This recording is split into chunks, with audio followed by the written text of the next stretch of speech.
Hey warriors, welcome back to our YouTube channel. இன்னைக்கு மீண்டுமாக we are going to watch another testimony. Testimony share பண்ண போகிறது brother Vijay. I know him from a very long time. நான் baptism எடுத்த போது he was the one. அவரும் என்னோட pastor சேர்ந்து தான் baptism எனக்கு கொடுத்தாங்க. So he's went through a lot, நிறைய ups and downs. I don't want to give much of information right away. So you guys will watch the testimony. You will know what he went through. அவர் எங்கே இருந்தார், எப்படி ஆண்டவருக்குள்ளே வளர்ந்தார், ஆண்டவர் எப்படி தெரிஞ்சுக்கினார், இந்த மாதிரி அநேக விஷயத்தை இன்றைக்கி இந்த வீடியோவில் நம்ம பார்க்க போகிறோம். ரெண்டு இடத்துல நான் அவர் வந்து ஒரு பாஸ்டர்ன்னு மென்ஷன் பண்ணியிருப்பேன். Is not a pastor, is just a person who does ministry. ஆண்டவரோட வார்த்தையை சுவிசேஷம் அறிவிக்குவார். ஸோ டெஸ்டிமனி பாருங்கள். If you guys think ஏதாச்சும் சேஞ்சஸ் பண்ணணும்னு drop a comment. We'll see to that.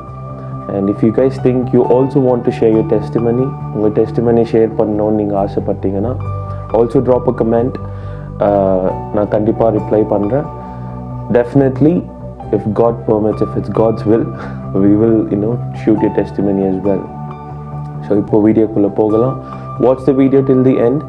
இந்த வீடியோ வந்து இந்த தடவை 2 பார்ட்டாக போஸ்ட் பண்ண போகிறேன். ஃபர்ஸ்ட் பார்ட் இப்போ பார்க்க போகிறீங்க. So second part will be coming very soon. I hope you guys will like the video. Like the video, share the video, subscribe to our channel. Let's go.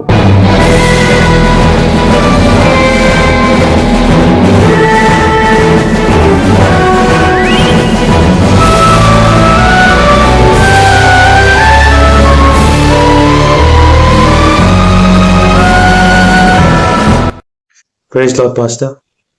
Praise Lord. எப்படி இருக்கீங்க? நல்லா இருக்கேன். நீங்க எப்படி இருக்கீங்க? நல்லா இருக்கேன். எக்ஸைட்டடா இருக்கீங்களா? ஓகே. ஸோ ஆடியன்ஸுக்கு வந்து நான் ஒரு பிரீஃப் இன்ட்ரடக்ஷன் உங்களை பத்தி கொடுத்துருக்கேன். பட் ஸ்டில் நீங்க வந்து உங்க பத்தி ஒரு செல்ஃப் இன்ட்ரடக்ஷன் கொடுத்தீங்கன்னா நல்லா இருக்கும். கண்டிப்பா. என் பேர் விஜய். என்னோட செல்ஃப் இன்ட்ரடக்ஷன் நான் வந்து பிறந்தது வளர்ந்தது எல்லாமே வந்து ஒரு ரோமன் கேத்தலிக் பேக்ரவுண்ட். என்னோட கம்ப்ளீட் ஃபேமிலி வந்து ஒரு ரோமன் கேத்தலிக். என்னோட தாத்தா எல்லாமே வந்து வெஸ்லிகா சர்ச், சிவாஜி நகர். ஸோ அதுல வந்து ஒரு பெரிய ஒரு பொறுப்புல இருந்தவர். சர்ச்சுக்காகவும் இந்த ஜனங்களுக்காகவும் அவர் நிறைய விஷயங்கள் பண்ணியிருக்கிறாரு. ஸோ அந்த மாதிரி ஒரு கம்ப்ளீட்டா ஒரு ஆர்த்தடாக்ஸ் ரோமன் கேத்தலிக் பேக்ரவுண்ட். இன்னும் சொல்ல போனோம்னா என்னோட பேரு நான் விஜயராஜன் சொல்லுவேன். ஆனா என்னோட உண்மையான பேரு நான் பொறுக்கும்போது வச்சது ஜெரோம், மரிய ஜெரோம் அப்படின்னு சொல்லி. இது எதனால இந்த பேர் மரிய ஜெரோம் வந்துச்சுன்னா, நான் பெருக்கிறதுக்கு முன்னாடி என் தாய் கருவில் இருக்கும்போது ஏதோ ஒரு சில காம்ப்ளிகேஷன்ஸ் ஆகி அவங்க குழந்தை பிறக்காது. ஏன்னா ஃபர்ஸ்ட் எனக்கு முன்னாடி எனக்கு ஒரு அண்ணன் பிறந்திருக்க வேண்டியதான் அபோர்ஷன் ஆயிடுச்சு. நான் வந்து அடுத்தது. ஸோ மறுபடியும் ஏதோ பிரச்சனை இருக்கு, காம்ப்ளிகேஷன் இருக்குன்னு சொல்லப்போ அந்த நேரத்துல எங்க தாய் வந்து மேல்கிட்ட வேண்டிக்கிறாங்க, பொருத்தனையா இந்த மாதிரி குழந்தை நல்லபடியா பொருந்தா நான் உங்க பேரை வைக்கிறேன் அப்படின்ட்டு. ஸோ அதே மாதிரி என்னோட இன்னொரு அத்தை வந்து அவங்களும் ஜெரோம் செயின்ட் இருக்காரு. ஸோ அவருக்கு ஒரு பொருத்தனை செஞ்சுட்டாங்கன்னா, இந்த மாதிரி நான் நல்லா பிறந்தாக்கா ஜெரோம் பேர் வைக்கிறேன் அப்படின்னு. ஸோ இந்த மாதிரி நான் பிறந்தப்ப 2 பேருக்கும் அந்த பொருத்தனை செஞ்சதுனால என் பேர் வந்து மரிய ஜெரோம் ஆயிருந்துச்சு. சின்ன வயசுல மரிய ஜெரோம் தான் கூப்பிடுவாங்க. அதுக்கு அடுத்து சில நாட்களே இன்னொரு அத்தை வந்து அது கூட விஜய் அப்படின்ற ஒரு பேரை சேர்த்தாங்க. அதுக்கப்புறம் வந்து எல்லாரும் அதை ஒரு நிக்நேமா கூப்பிட்டு அதை வந்து விஜய்ன்ற ஒரு பேரை மாறிடுச்சு, மரிய ஜெரோம். ஸோ இப்படிதான் வந்து பேர்ல இருந்தே நாங்க வந்து ஒரு கம்ப்ளீட்டா ஒரு ரோமன் கேத்தலிக் பேக்ரவுண்ட்ல சின்ன வயசுல இருந்தே எனக்கு பிறப்பு பண்ணிருந்தாங்க. ஒவ்வொரு வருஷமும் நான் வந்து இந்த காவி போட்டுட்டு வேளாங்கண்ணிக்கு போனோம். ஒவ்வொரு வருஷமும் நான் வந்து பொருத்தனை எடுத்துக்கணும் போய். ஸோ இப்படியெல்லாம் வந்து நாங்கள் வருஷம் பண்ணிருக்கோம் சின்ன வயசுல இருந்து. ஸோ நான் வளர்ந்தப்போ வந்து நார்மலா ஒரு டீனேஜ் வந்தா எல்லாருக்குமே தெரியும். அந்த டீனேஜ்ல வந்து கடவுளோட இன்ட்ரெஸ்ட் அவ்வளோ இல்லை. ஸோ கொஞ்சம் கொஞ்சமா உலகத்தின் காரியங்கள்லாம் முடிஞ்சுன்னு காலேஜ்ல ஃப்ரெண்ட்ஸ் அப்படியெல்லாம். ஸோ அப்போதுல இருந்து அதெல்லாம் நான் கொஞ்சம் ஸ்டாப் பண்ணிட்டு சர்ச் போகுது. ஸோ ஸ்கூல் டைம் காலேஜ் டைம்ல இருந்தே கொஞ்சம் கொஞ்சமா ஃப்ரெண்ட்ஸோட சேர்ந்து ஸ்மோக் பண்றது, அப்புறம் ட்ரிங்க்ஸ் பண்றது, ஸோ ஊர் சுத்துறது, அந்த மாதிரி பல விஷயங்க வந்து வாழ்க்கையில வந்துச்சு. ஒருவருக்கும் நான் அடிக்ட் ஆகி கடவுள் அந்த பெருசா ஒரு இன்ட்ரெஸ்ட் இருக்குல்ல கடவுள் பற்றியோ எதை பத்தி வெறும் வாழ்க்கைய வந்து நான் ஜாலியா என்ஜாய் பண்ணோம், நல்லா ஃப்ரெண்ட்ஸோட சுத்தணும், மூவ் பண்ணணும், ட்ரிங்க் பண்ணோம், அது அந்த மாதிரி தான் ஒரு வாழ்க்கை போயிட்டு இருந்துச்சு. ஸோ பல அடிக்ஷன்ஸ்குள்ள போனேன். வெறும் ஸ்மோக்கிங் ட்ரிங்கிங் மட்டும் இல்லை, நிறைய விஷயங்கள் அதை தாண்டி அடிக்ஷன்ஸ்ல இருந்தேன். நான் இருந்த ஏரியா வந்து லெக் ஏரியா பீனியா. ஸோ அது வந்து ஒரு பயங்கரமான ஏரியான்றது. ரவுடிசம்ஸ்ல இருந்து அங்கதான் வந்து பெரிய பெரிய ரவுடிஸ் எல்லாம் இருந்தாங்க. அப்ப அந்த காலேஜ்ல இருக்கும்போது அந்த ரவுடிஸோட நம்ம இல்லை அப்படின்னாக்கா நம்மளுக்கு வந்து பிரச்சனை. ஸோ அதனால அவங்களோட சேர்ந்து அவங்க கூடவே இருக்கணும். அவங்க ஏதாவது இதுல இன்வால்வ் ஆகும்போது நம்ம இன்வால்வ் ஆகணும். அந்த மாதிரி ஒரு தடவை ஸ்டேஷன் போயிட்டு வந்திருக்கேன் ஒரு பிரச்சனையில. அப்படியெல்லாம் என்னோட வாழ்க்கை இருந்துச்சு. என்னோட வாழ்க்கை கம்ப்ளீட்டா வந்து கடவுளை விட்டு விலகி வீட்லயும் சொல்லிட்டே இருப்பாங்க, வருஷம் வருஷம் இந்த மாதிரி பொருள் பண்ணிருக்கேன், நீ இதெல்லாம் பண்ணணும், இல்லைன்னா இவ்வளவுதான் கஷ்டம். அதெல்லாம் யோசிக்காம அப்பாட்டுக்கு வாழ்ந்துட்டு இருந்தேன். இதே மாதிரி 26 டிசம்பர், ஸோ 25 டிசம்பருக்கு வந்து கிறிஸ்மஸ் செலிப்ரேட் பண்ணணுன்றதால, ஸோ அப்பெல்லாம் வந்து கிறிஸ்மஸ் செலிப்ரேட் பண்ணணும்னாக்கா வெறும் போய் பார்ட்டி பண்றது, ட்ரிங்க்ஸ் பண்றது, அதெல்லாம். ஸோ அதுக்காக என் ஃப்ரெண்ட்ஸ் கூப்பிட்டாங்க. நானும் போய் பார்ட்டியெல்லாம் முடிச்சுட்டு வர வழியில வீட்டுக்கிட்ட தான் வந்துட்டு இருக்கேன். எனக்கு ஆப்போசிட்ல ஒரு வெஹிக்கிள் வந்து, ஸோ அந்த வெஹிக்கிள் வந்து அவன் நார்மலா இந்த ரோட்ல வந்துருந்தோம், நான் ஸ்ட்ரெயிட்டா போயிட்டு இருந்தேன். அது என்ன ஆச்சுன்னு தெரியல, அங்க ஏதோ ஒரு வண்டி ஆப்போசிட்ல வந்துச்சு. அவன் நேரா வந்து எனக்கு நேரா கிராஸ் பண்ணி வந்தான். ஸோ என்னால வந்து எதுவுமே அவன் கண்ட்ரோல் பண்ண முடியல, சின்ன ரோடு. ஸோ வந்தவன் நேரா ஃபுல் ஸ்பீடா வந்து என் மேல மோதி, அவனோட பைக் தான், ஆனா என் மேல ஃபுல் ஸ்பீட்ல வந்து மோதினான். அதுல என்னோட இந்த சைட் ஃபுல்லு வண்டியில மாட்டி, என்னோட இந்த பகுதி, கால் பகுதி, இது எல்லாமே வந்து வண்டியில மாட்டி ஒரு பயங்கரமான இம்பாக்டோட என் ஃபுல் போன்ஸ் எல்லாமே வந்து க்ரஷ் ஆகி அங்கேயே விழுந்துட்டேன் ரோட்ல. ஸோ அந்த விழுந்து என்ன ஆச்சுன்னு எனக்கு கொஞ்சம் நேரம் தெரியல. அப்புறம் முழிச்சு பார்க்கறேன், என்னால எழுந்துக்க முடியல. ஃபுல் பயங்கரமா வலி, ரத்தம் போயிட்டு இருந்துச்சு. இங்க இருக்கிறவங்க எல்லாம் சேர்ந்து என்னை தூக்கி வீடு கொஞ்சம் தூரத்துல தான் இருந்துச்சு, அதனால வீட்டுக்கு கொண்டு போனாங்க. அன்னைக்குன்னு பார்த்தா எங்க வீட்லயும் யாரும் இருக்கல. ஸோ அதனால என்னோட நெய்பர்ஸ் தான் வந்து என்ன கிட்ட இருக்கிற ஒரு ஹாஸ்பிட்டலுக்கு கொண்டு போய் சேர்த்தாங்க. அங்க அவங்க இதெல்லாம் ஃப்ராக்சர் பார்த்துட்டு இங்க என்னால பண்ண முடியாது, நீங்க ஹாஸ்பிட்டல் அவங்கதான் வந்து ட்ரீட் பண்ண முடியும் அப்படின்னு. ஸோ அந்த ராத்திரியில என்ன ஹாஸ்பிட்டல் பண்ணாங்க ஆம்புலன்ஸ்ல. ஹாஸ்பிட்டல்ல வந்து அங்க இருக்கிற அந்த டைம்ல ஒரு அவர் தான் வந்து என்ன எக்ஸாமின் பண்ணி பார்த்தாரு. ஸோ அவர் சொன்னது என்னன்னாக்கா, இந்த கால் மெயினா கையெல்லாம் கொஞ்சம் நார்மல் ஃப்ராக்சர் இருந்துச்சு, ஆனா கால் பகுதி வந்து இந்த ஆங்கிள் கிட்ட அதெல்லாம் கம்ப்ளீட்டா க்ரஷ் ஆயிடுச்சு, முழுசா ஒழிஞ்சு. அது ஃபுல் ஒரு சில பார்ட்ஸ் அந்த போன் இல்லாத மாதிரி இருந்துச்சு. அப்ப இந்த ஆங்கிள் வந்து ஒழிஞ்சு தொங்கிட்டு இருக்கு, ஆங்கிள் பாதினா. ஸோ அதெல்லாம் பார்த்துட்டு ஒரு சொன்ன வார்த்தை எனக்கு இப்பவும் அது ஞாபகம் இருக்கு. அந்த டீன், நாங்க வந்து எங்களோட பெஸ்ட் கொடுக்குறோம் உங்களை நாங்க இது பண்றதுக்கு, ஆனா நீங்க முதல் மாதிரி நீங்க வந்து வாக் பண்றதுக்கோ இல்ல வண்டி ஓட்டுறதுக்கோ அதெல்லாம் வந்து ரொம்ப கஷ்டம். ஏன்னா அந்த அளவுக்கு உங்க போன்ஸ் வந்து இப்போ க்ரஷ் ஆயிருக்கு. அது வந்து இப்போ வளருக்கோ இல்ல ரீப்ளேஸ் ஆகுறதுக்கோ ரொம்ப கஷ்டம். முடிஞ்ச அளவுக்கு நம்ம இது பண்ணோம். அப்படி இல்லைன்னா நீங்க வந்து இந்த டச் மாதிரி அந்த கட்சி மாதிரி நீங்க அதை யூஸ் பண்ண மாட்டோம், but we will try our best அப்படின்னு சொன்னாரு. சரிட்டு அதுக்கப்புறம் நிறைய operations almost 6 months complete bed ரெஸ்ட்ல இருந்தேன். 6 months கம்ப்ளீட் பெட் ரெஸ்ட்ல இருந்துட்டு நிறைய ஆப்ரேஷன்ஸ். இந்த கால் பகுதியில வந்து வெறும் எனக்கு ஸ்க்ரூஸ் ஸோ நான் ஹாஸ்பிட்டல் அட்மிட் ஆனேன். அப்போ அந்த டாக்டர் சொன்ன விஷயம் வந்து என்னோட போன்ஸ் வந்து கம்ப்ளீட்டா ஃப்ரெஷ்ஷா இருக்கு.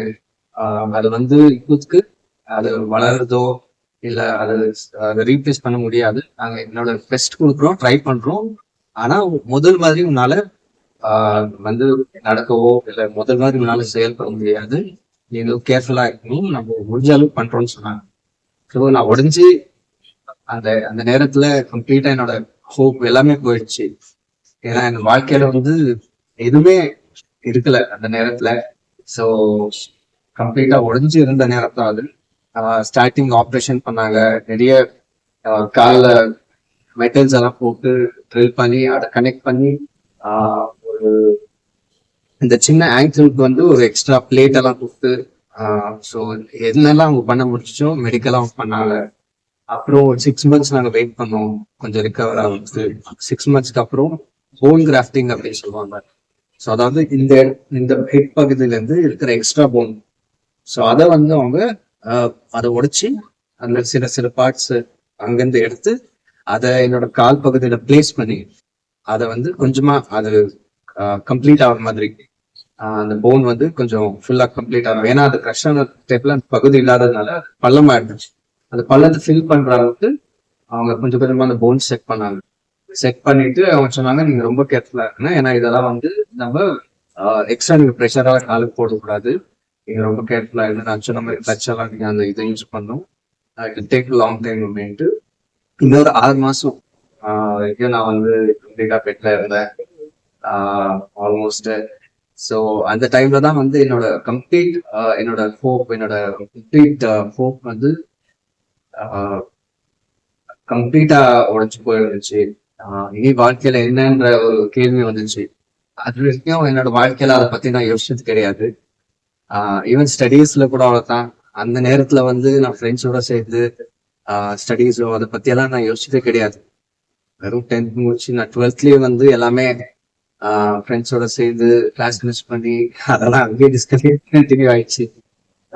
ஸோ இதுக்கப்புறம் என்னோட வாழ்க்கை அவ்வளவுதான் நினைச்சேன்.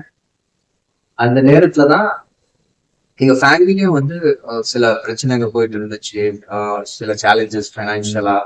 ஸோ அப்போ என்னோட தாய் வந்து ஒரு ஊழியக்காரர் அவங்க வீட்டுக்கு வந்து ப்ரேயர் பண்ணி ஸோ சில விஷயங்கள் மாற்றங்கள் வந்துச்சு. அப்போ வந்து அவங்க கொஞ்சம் கொஞ்சமா கடவுளை ஏற்றுக்க ஆரம்பிச்சு அவங்க வந்து முதலாவது பேப்டிசம் எடுத்து ரசிக்கப்பட்டாங்க. அப்புறம் என்னோட தகப்பன் போனாங்க. என்னுடைய 2 தங்கச்சி இருக்காங்க. ஸோ அவங்கள வந்து கடவுளை ஏத்துட்டு அவங்க வந்து பேப்டிசம் எல்லாம் எடுத்தாங்க. ஸோ நான் மட்டும் தான் கடைசி வரைக்கும் நான் எதையுமே கடவுள்ன்ற நம்பிக்கை இல்லாத வாழ்ந்துட்டு இருந்தேன். ஸோ இதெல்லாம் நடந்ததுக்கு அப்புறமா ஒரு நாள் என்னோட தந்தை என்ன பண்ணாரு, ஒரு ஊழியக்காரர் கொண்டு வந்தார். ஸோ அவர் வந்து அவருக்கும் இதே மாதிரி ஒரு ஆக்சிடென்ட் ஆகி கடவுள் எப்படி அவரை வந்து ஒரு மிராக்குலஸா அவரை ஃபீல் பண்ணி அவரை எப்படி கடவுளை ஏத்துக்கினாரு, இப்ப எப்படி ஊழியம் செஞ்சிருக்காருன்றத வந்து அவர் எனக்கு வந்து ஷேர் பண்ணாரு. ஒரு நாள் ஷேர் பண்ணிட்டு அவர் வந்து சொன்ன ஒரு விஷயம் என்ன ரொம்ப பாதிச்சுச்சு. நீ உலகத்துல எல்லாமே ட்ரை பண்ணிட்ட, எல்லாமே என்ஜாய் பண்ணிட்ட, ஆனா why don't you try Bible, why don't you try God அப்படின்னு சொன்னாரு. ஸோ அந்த ஒரு விஷயம் நான் வந்து யோசிக்க ஆரம்பிச்சேன். அவர் தான் வந்து ஃபர்ஸ்ட் எனக்கு பைபிள் எடுத்து வந்து என் கையில கொடுத்தாரு. இதை கொடுத்துட்டு தான் அவர் வந்து சொன்னாரு, இது மாதிரி why don't you try this, நீ வந்து ஒரு தடவை ட்ரை பண்ணி பாரு, நீ படிச்சு பாரு, கடவுள் கண்டிப்பா உன் என் வாழ்க்கையை மாத்தினாரு, இன்னையும் கண்டிப்பா மாத்துவாருன்னு சொல்லி அவர் தான் வந்து ஒரு ஹோப் கொடுத்தாரு. அன்னைக்கு கொடுத்துட்டு பைபிளை கையில பக்கத்துல வச்சுட்டு போயிட்டாரு, நீ ட்ரை பண்ணுங்க. ஸோ அப்போ கூட நான் அது டச் ஆச்சு, ஆனாலும் அவ்வளோ ஒரு பெருசா எடுத்துக்கல நான். ஸோ ஒரு கொஞ்ச நாள் அப்படியே போச்சு. அதுக்கப்புறம் வந்து அந்த ஒரு டிப்ரெஷன் மாதிரி உள்ளுக்குள்ள அது ரொம்ப அதிகமாச்சு. ஏன்னா என்னால எதுவுமே பண்ண முடியாது, எழுந்துக்க கூட முடியாது. ஏன்னா டேடி தான் வந்து கூப்பிட்டு போய் குளிக்க வைக்கிறதுல இருந்து இது பண்றதுல இருந்து எல்லாமே அந்த அளவுக்கு ஒரு சுச்சுவேஷன் இருந்துச்சு. அப்புறம் லைஃப்ல வந்து இப்ப அடுத்து என்ன பண்ணுவோன்றது, ஏன்னா ஸ்டடீஸ் எல்லாமே டிஸ்கண்டினியூ ஆயிடுச்சு. ஸோ என்னோட வாழ்க்கைன்ற ஒரு கம்ப்ளீட் இது வந்துச்சு. எவ்வளவு நாள் தான் அவங்கள பார்க்குவாங்க, ஆல்மோஸ்ட் 2 years கிட்ட ஆயிட்டு இருந்துச்சு. ஸோ அப்போ ஒரு நாள் ரொம்ப உடஞ்சி ராத்திரியே தூக்கமே வரல. ஸோ அப்பதான் ஒரு நாள் வந்து நான் யோசிச்சேன். அவர் சொன்ன அந்த வார்த்தை எனக்கு மறுபடியும் ஞாபகம் வந்துச்சு. Why don't you try this, why don't you try God, why don't you try Bible அப்படின்னு. ஸோ அந்த வார்த்தை எனக்குள்ள ஓடிட்டு இருக்கும் போது, ஸோ அப்பதான் பக்கத்துல தான் இருக்கும். ஸோ அதுலேருந்து எடுத்து வெறும் அந்த நேரத்துல நான் என்ன பண்ணணும்னு எனக்கு தெரியல. வெறும் ஒரு சின்ன வார்த்தை, கடவுள் நீங்க உண்மையா இருந்தா, உண்மையான தேவனா இருந்தா நீங்க என்கிட்ட பேசணும், என் வாழ்க்கை மாறணும், நீங்க இதை செஞ்சுட்டாக்கா நான் என் வாழ்க்கையை உங்களுக்கு ஒப்பு கொடுக்குறேன் அப்படின்னு சொல்லி சும்மா அது பிரேயர் கூட மனசுல அது நினைச்சிட்டு உங்க வசனம்னு சொல்றாங்க, இதை நான் இது வரைக்கும் இதை நான் படிச்சதே இல்லை, ஆனா இதுதான் நான் ஃபர்ஸ்ட் டைம் என் வாழ்க்கையில தொடர்றேன், நீங்க உண்மையான தேவனா என்ன என்னோட பேசணும் அப்படின்னு சொல்லி இந்த பைபிளை நான் எடுத்தேன். என்னுடைய சர்ப்ரைஸ் அது எப்படி இருந்துச்சுனாக்கா, இப்ப வரைக்கும் கூட அது நினைக்கும் போது எனக்குள்ள அந்த ஒரு விஷயம், தேவன் உண்மையானவர், தேவன் ஒரு ஜீவிக்கிற தேவன், நம்மளோட பேசுற தேவன்ன்றது அவ்வளவு அழகா எனக்கு ப்ரூவ் பண்ணாரு. ஏன்னா நான் எடுத்து வாசிச்ச முதலாவது வசனம் என்னன்னாக்கா எசேக்கியேல் சாப்டர் 37. ஸோ அது ஓல்ட் டெஸ்டிமெண்ட்ல எசேக்கியேல் ப்ராஃபட் எசேக்கியேல் அதுல 37th சாப்டர் நான் இப்படி ஓபன் பண்ணனே எனக்கு வந்துச்சு ஃபர்ஸ்ட். ஸோ அந்த சாப்டர் நான் இப்படி திறந்து பாக்குறேன். ஸோ அங்க ஃபர்ஸ்ட் போட்டிருந்த இந்த title the valley of dry bones. So இந்த டைட்டில் படிச்சனுமே எனக்கு ஒரு மாதிரி வேலி ஆஃப் ட்ரை போன்ஸ், சரி இதை படிக்கலாம் அப்படின்னு சொல்லி ஒன்னொன்னா படிக்க ஆரம்பிச்சு. ஸோ இந்த வசனத்தை படிக்கும் போது அதுல தேவன் அந்த தீர்க்கதரிசியோட பேசுவார். அவரை ஆவியில ஒரு இடத்துக்கு கொண்டு போவார். ஸோ அது ஒரு பயங்கரமான இடமா இருக்கும், வெறும் எலும்பு கூட இருக்கும், அதுவும் எல்லாம் உலர்ந்த எலும்புகள், வேலி ஆஃப் ட்ரை போன்ஸ். ஸோ அந்த இடத்துக்கு தேவன் அந்த தீர்க்கதரிசியை கொண்டு போய் அதுல தேவன் கேட்குவார், தீர்க்கதரிசி இந்த போன்ஸ் எல்லாம் நீ பாக்குறிய, இதெல்லாம் உயிரோட வர முடியுமா அப்படின்னு சொல்லி. அப்போ தீர்க்கதரிசி சொல்லுவாரு, எனக்கு தெரியாத கடவுளை நீங்க தான் சொல்லணும். சோ கடவுள் சொல்லுவாரு, நீ ப்ராஃபஸி பண்ணு, நீ ப்ராஃபஸி பண்ணு, இந்த எலும்புங்க உயிரோட வரணும் அப்படின்னு. அப்போ தீர்க்கதரிசி ப்ராஃபஸி பண்ணுவாரு. அந்த பைபிள் அந்த வசனத்தை படிக்கும் போது அந்த அந்த வேர்டு என்ன சொன்னாக்கா, 5th verse, this is what the sovereign Lord says to these bones, I will make breath enter you and you will come to life. So I will attach tendons to you and make flesh come upon you and cover you with skin. I will put breath in you, then you will know that I am the Lord. அப்படின்ற இந்த வார்த்தை. So இது கேட்ட உடனே அதுக்கு அடுத்து நம்ம படிக்கும் போது பைபிள் அது போலவே அந்த எலும்புகள் எல்லாம் ஒன்னா சேரும், அது சதை உருவாகும், அந்த தசைகள் எல்லாம் வரும், அது ஒரு கூட்டமா ஒரு ஃபார்முக்கு வரும். அப்போ கடவுள் மறுபடியும் சொல்லுவாரு தீர்க்கதரிசிக்கிட்ட, ப்ராஃபஸி பண்ணு, இது மாதிரி let the breath enter them அப்படின்னு சொல்லி. சோ அந்த தீர்க்கதரிசி சொல்லும் போது 4வது திசையில பிரெத் அவங்களுக்குள்ள வரும். அது ஒரு பெரிய ஆர்மி அவங்க எழுந்து நிற்பாங்க அந்த மிஷன்ல. சோ இதைதான் நான் ஃபர்ஸ்ட் படிக்கிறேன். அது படிச்சு என்னால அது யோசிச்சு கூட என்னால பார்க்க முடியாது. ஏன்னா இப்படி தேவனால செய்ய முடியாது, இந்த மாதிரி ஒரு தேவன் இருந்தாரா இருக்கிறாரான்றது கூட எனக்கு தெரியாம இருந்துச்சு. அன்னைக்குதான் இந்த வசனம் என்னோட பேசி எனக்கு காமிச்சு, தேவன் எவ்வளவு பெரியவர், அவரால செய்ய முடியாதது ஒரு உலர்ந்த எலும்புகளை கொண்டு உயிரோட ஒரு பெரிய ஆர்மியா, ஒரு சேனையா கொண்டு வர முடியும்னா என் வாழ்க்கையில நிச்சயமா ஒரு மாற்றத்தை கொண்டு வருவாருன்ற ஒரு நம்பிக்கை வந்துச்சு. அப்போ அதுதான் சொன்னேன், கடவுளே நீங்க கண்டிப்பா என் வாழ்க்கையில ஒரு மாற்றத்தை கொண்டு வந்து நீங்க என் காலை குணப்படுத்திட்டீங்கன்னா நான் கண்டிப்பா உங்களை ஏத்துக்கிறேன், உங்களைதான் நான் வழங்குவேன் அப்படின்னு சொல்லிட்டு அன்னைக்கு நைட் பார்த்தேன். நைட் நான் தூங்கிட்டு இருக்கும் போது எனக்குள்ள ஒரு ஃபீல், ஏதாவது என்னன்னாக்கா, யாரோ இந்த என்னோட கால் பகுதியில யாரோ இப்போ ஒரு சாஃப்டா அப்படி ஒரு மசாஜ் பண்ற மாதிரி சொஃப்டா எப்படி இருக்கும் அந்த மாதிரி ஒரு ஃபீல் அந்த பகுதியில மட்டும் எனக்கு ஃபீல் ஆச்சு. இந்த இதுல படிக்கும் போது அந்த வசனம் என்ன சொல்லணும்னா, அந்த போட்ஸ் ஒண்ணு சேரும் போது ரேட்லிங் சவுண்ட், ஒரு சத்தம் வந்துச்சு, அதெல்லாம் ஒண்ணு கட்டுன்னு சேரும். அந்த மாதிரி ஒரு சவுண்ட் எனக்குள்ள கேட்டுச்சு. ஒரு சின்ன சவுண்டு, டக் டக் டக்குன்ற மாதிரி. ஸோ அதுக்கப்புறம் வந்து அந்த அந்த அந்த இது வந்து கொஞ்ச நேரம் வரைக்கும் இருந்துச்சு அப்படியே. அந்த நீங்க சொல்ற மாதிரி அந்த பகுதியில மட்டும் செப்பரேட்டான ஒரு ஃபீலிங். அதுக்கப்புறம் நான் நைட் தூங்கிட்டேன். காலையில ஏச்சப்போ I good feel some difference. So இன்னும் அந்த கட்டெல்லாம் போட்டுருக்கு, எல்லாம் அப்படியே தான் இருக்கு. ஆனா I good feel some difference எனக்குள்ளவே. எனக்கு வந்து ஒரு புது விதமான ஒரு ஸ்ட்ரென்த், ஒரு புது இது மாதிரி. காலை நான் வந்து இப்படி இருக்கும் போதே இந்த விரலெல்லாம் கொஞ்சம் அசைக்க முடிஞ்சிச்சு என்னால லைட்டா. ஸோ இப்போ எனக்கு ரொம்ப ஒரு சந்தோஷமா இருந்துச்சு. அப்போ கூட நான் அவ்வளவு கான்பிடென்டா இருக்கல. ஆனாலும் சரி கொஞ்சம் பார்க்கலாம் ஒரு 2 நாள் அப்படின்ட்டு வெயிட் பண்ணோம். ஸோ எங்களுக்கு வந்து மந்த்லி ஒன்ஸ் செக்அப் போகும். இந்த மாதிரி என்ன ப்ரோக்ரஸ் ஆயிருக்குன்னு அவங்க எக்ஸ்ரே எல்லாம் எடுத்து பார்க்கணும். பார்த்துட்டு என்ன என்ன நிலைமையில இருக்கு, இன்னும் என்ன பண்ணணும், அடுத்த என்ன ஸ்டேஜ், இப்போ பிஓபி மாற்றணுமா, மெடிசின்ஸ் மாற்றணுமான்னு சொல்லுவார் டாக்டர். ஸோ அந்த நெக்ஸ்ட் செக்அப்னா இன்னும் 2 days போகணும். சரிட்டு நான் அந்த 2 days-ம் எனக்கு வந்து அந்த கம்ப்ளீட் சேஞ்ச் இருந்துச்சு. ஸோ இந்த தடவை நான் போகும்போது கூட என் டைரக்டர் சொன்னேன், இந்த தடவை ஏதோ ஒரு புது இதோட நான் போயிட்டு இருக்கேன் செக்அப்க்கு அப்படின்னு சொல்லிட்டு. சரி கார்ல போனோம்.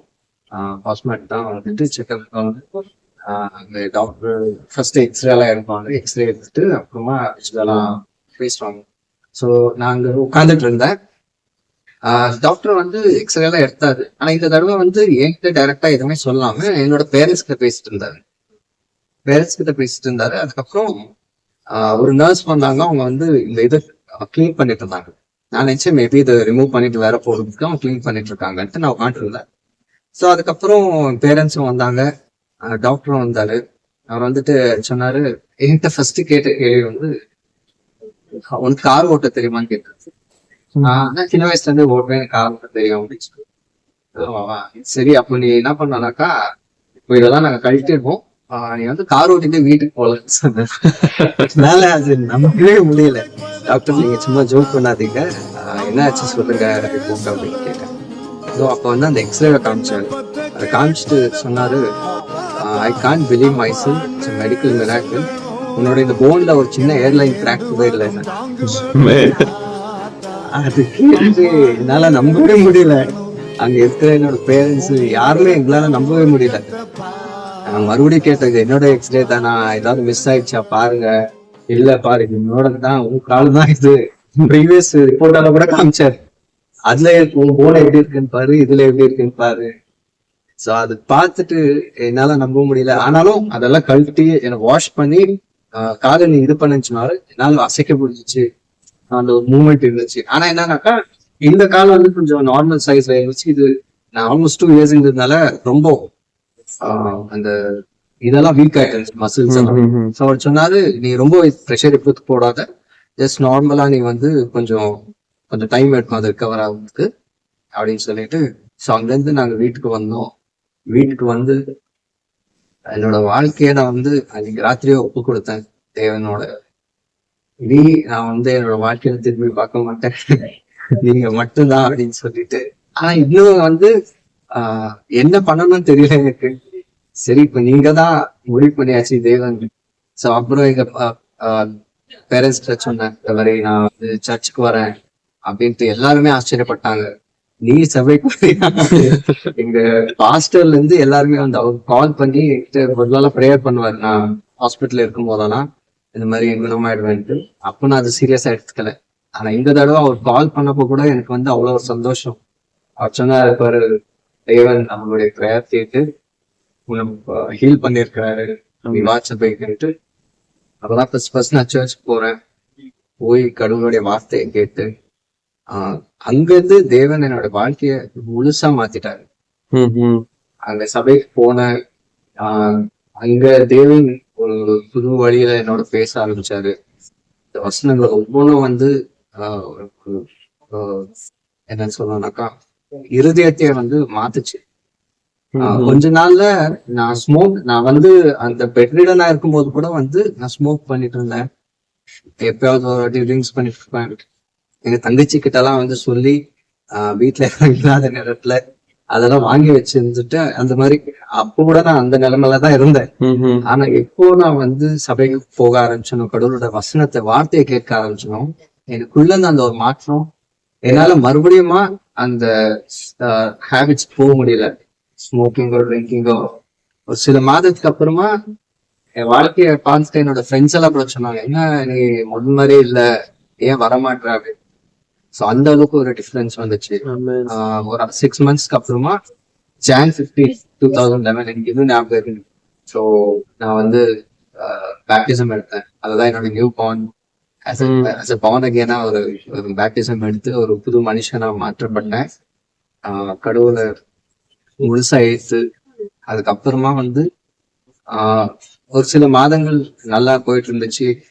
அதுக்கு அடுத்து ஒரு கேள்வி, இப்போ என்னோட லைஃப்ல நான் என்ன பண்ண போறேன், ஏன்னா வேலை இல்லை, ஸ்டடீஸ் இல்லை, படிச்சிருக்கிறது ஒரு 10th standard தான்.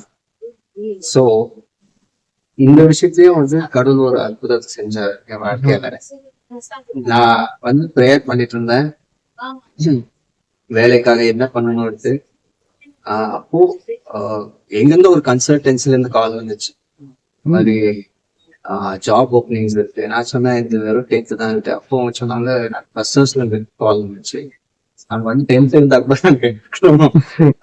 ஸோ வந்து பேசிக்கா கம்யூனிகேஷன் அதெல்லாம் நல்லா இருந்தா போதும்.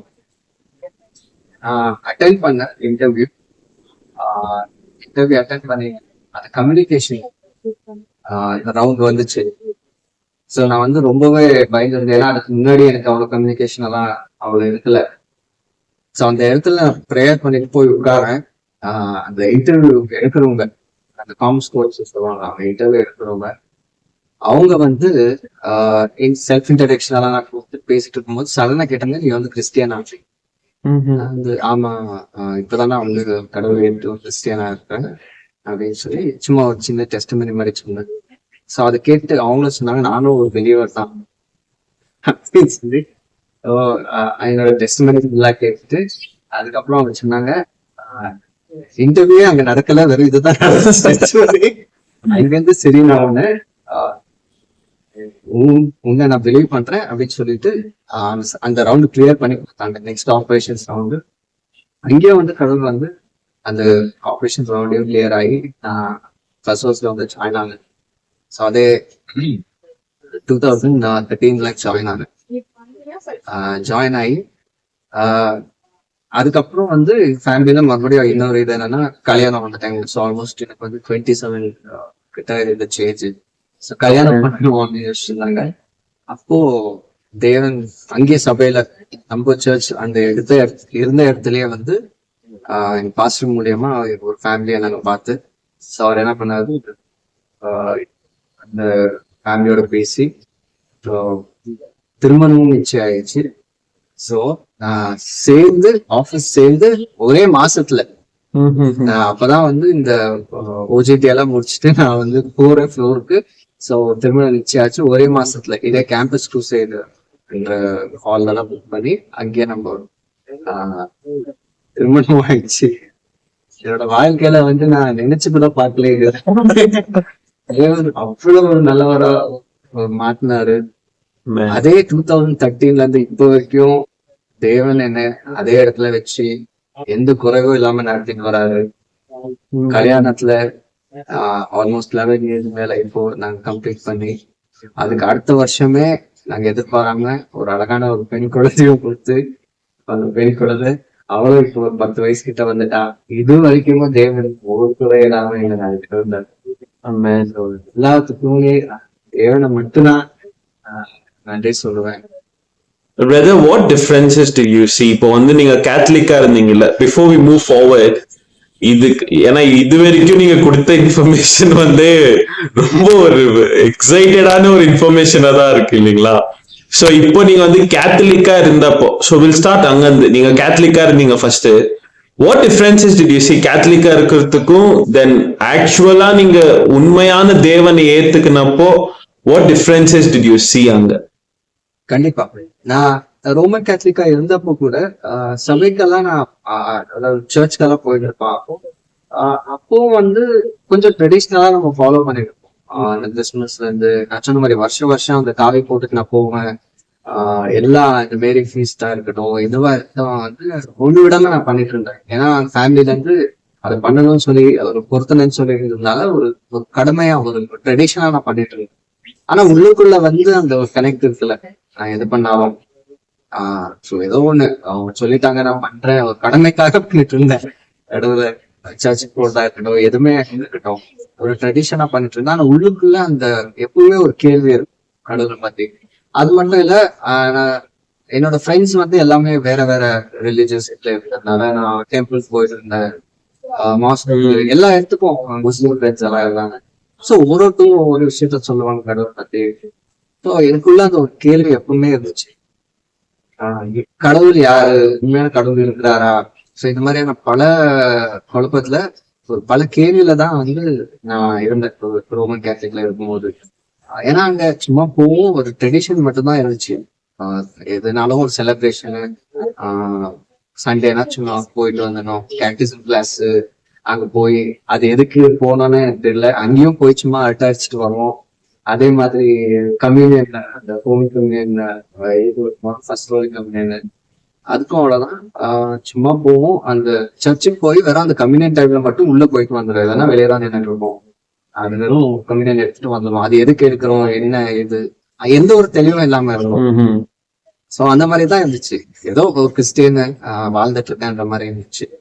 ஆனா எப்போ நான் சொன்ன மாதிரி கடவுள் வந்து என்னோட இடைப்பட ஆரம்பிச்சோம், அந்த வசனம், அந்த வார்த்தை எப்போ வந்து என்னோட பேச ஆரம்பிச்சோம், அப்போதான் நான் வந்து ஒரு டிஃபரன்ஸை நான் கண்டுபிடிச்சேன். ரோமன் கேத்தலிக் இப்ப நம்ம ட்ரெடிஷன்ல இருக்கிறதும் உண்மையான தேவனுடைய வார்த்தையும் வேற. அப்போ நான் வசனத்தை வந்து நம்ம படிக்க ஆரம்பிச்சும் போது நிறைய டிஃபரன்ஸை வந்து கடவுள் காமிச்சார். இப்போ நம்ம ட்ரெடிஷன்ல எடுத்துக்கினாக்கா நிறைய விஷயங்கள் இருக்கு, நம்ம ஏன் பண்றோம் எதுக்கு பண்றோம் கூட தெரியாது, அதான் பண்ணிட்டு இருக்கோம். ஆனா அதெல்லாம் வந்து வேதத்தின் படி இருக்காது. சோ வேதத்தின் படி எந்தெந்த விஷயங்கள் இல்லைன்றத வந்து என்ன உணர்த்தினாரு. நான் எது தப்பா பண்ணிட்டு இருந்தேன் அப்படின்றத உணர்த்தினாரு. மெயினா ஐடல் வர்ஷிப், அதுல வந்து ரொம்ப மூழ்கி இருந்தேன். வீடு ஃபுல்லா போட்டோஸ் ஸ்டாச்சுஸ் ஆயிருக்கும். கடவுள் வந்து ஒவ்வொன்றா உணர்த்தினாரு. ஏன்னா வேதத்தை படிக்கும் போதே அதை வந்து கிளியரா சொல்லுது, ஐடல் வர்ஷிப் பண்ணக்கூடாது. சோ இந்த மாதிரி பல மாற்றங்களை எனக்குள்ள வந்து கடவுள் கொண்டு வந்து ஒவ்வொரு விஷயத்தையும் நாங்க வைத்து வேலை வந்தோம். அதே மாதிரி கம்ப்ளீட் ஃபேமிலியும் வந்து ரசிக்கப்பட்டு எல்லாருமே வந்துட்டோம். சோ ரோமன் கேத்தலிக்ல இருக்கும்போது ஒரு ட்ரெடிஷனா இருந்தோம். ஆனா இப்போ உண்மையுள்ள தேவனை ரட்சகரை எடுத்து வாழ்க்கை ஒரு வித்தியாசமான ஒரு வாழ்க்கை தேவன் கொடுத்தார். சோ அது வந்து நம்ம எக்ஸ்பீரியன்ஸ் தான் பல அந்த எக்ஸ்பீரியன்ஸ் ஒவ்வொருத்தரும் பண்ணுவோம் தான் நானும் சொல்றேன். அதுக்காக தான் இந்த நம்ம ஷேர் பண்ணிருக்கேன். இல்ல நான் எதுக்கு கேட்டேன்னு பாத்தீங்கன்னா, இப்போ ரோமன் கேத்தலிக்ல நீங்க இருந்தப்போ as you told, ட்ரெடிஷன்ஸ், இங்க வந்து பாத்தீங்கன்னா தேவன் ஏத்துக்கிறதுக்கு அப்புறம் ட்ரெடிஷன்ஸ் இல்ல, ஒரு வார்த்தை தான் நம்மளுக்கு, இல்லைங்களா? பட் அந்த ட்ரெடிஷன்ஸை விட்டு கொடுத்து நீங்க ஃபாலோ பண்ணிட்டு இருந்த ட்ரெடிஷன்ஸை விட்டு கொடுத்து நீங்க செயின்ஸை வந்து பிலீவ் பண்ணிருக்கீங்க, நீங்க வந்து மேரிய வர்ஷிப் பண்ணிருக்குவீங்க. சோ நீங்க டைரக்டா ஆண்டவர்ட்ட ஜீசஸ் போவாம இந்த மாதிரி நிறைய பேர் மெசஞ்சர்ஸ் மூலியமா, இல்ல மெசஞ்சர்ஸ் நினைச்சிட்டு அவங்க மூலியமா போயிருக்குவீங்க. சோ மேரி ஃபீஸ்டா இருக்கட்டும், இல்ல குழந்தை இயேசு ஃபீஸ்டா இருக்கட்டும், இந்த மாதிரி இவ்வளவு நீங்க ஃபாலோ, எஸ்பெஷலா விக்கிர ஆராதனை, இப்போ ஒரு ஸ்டாச்சு அதுதான் ஜீசஸ் சொல்லி நம்ம பிலீவ் பண்ணிட்டு இருந்தீங்க இல்லைங்களா? அது விட்டு இல்ல ஸ்டாச்சுவே இல்ல, அது விக்கிர ஆராதனையே ஒரு பாவம், நீங்க அது கேக்குறப்ப அது உங்களுக்கு அக்செப்ட் பண்ணிக்க முடிஞ்சிருச்சுங்களா ஈஸியா? லைட்டா பிலீவ் பண்ண ஆரம்பிச்சிட்டான். அப்பதான் வந்து எல்லாத்தையுமே வந்து ஒரு ட்ரெடிஷனா மாத்தி, இது செஞ்சுட்டா போதும், இது பண்ணிட்டா மாறிடும், நம்ம வாழ்க்கை மாறிடும். ஆனா என்னைக்குமே ஒரு நிமிஷம் யோசிக்கிறது இல்லை, நான் பண்ணிட்டு சரியா கரெக்டா, இதுக்காக தானா, ஸோ